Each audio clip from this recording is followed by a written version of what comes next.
My name is Catherine of Siena, and I was born in Siena, Tuscany, Italy on March 17, 1347, and was the youngest of 24 children. At the age of 7, I had a vision in which Peter, Paul, John, and Jesus blessed me, and at that moment I consecrated myself to God. I refused all arranged marriages my mother and father had made for me at the age of 12, and by the time I was 15, I became a Dominican tertiary and spent time with the sick and poor. At one point in my life, I isolated myself in a cell for 3 years and underwent spiritual visitations. I was even able to experience the mystical stigmata, the physical wounds of Jesus Christ that stayed invisible while I was in public, but became visible again after my death.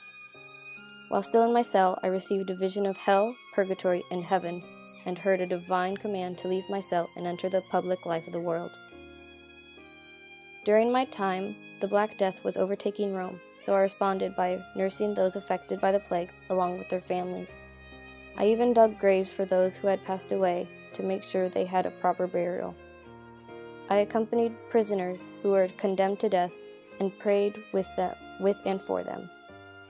I wrote a book called The Dialogue that described my mystical prayer life and conversations with Christ.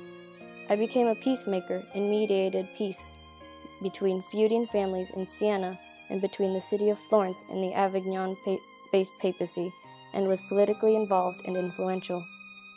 I wrote several letters to the Pope, who was in Avignon, to return to Rome so that he can sort out the problems that the Church was having. I died in Rome, Italy, on April 29, 1380, at the age of 33, by a mysterious illness that was improperly diagnosed that prolonged for 3 months.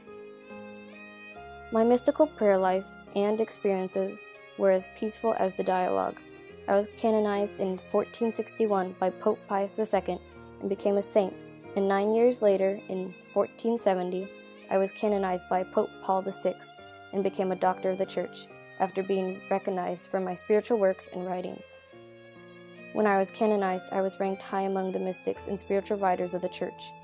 This is how I became Catherine of Siena, Doctor of the Church.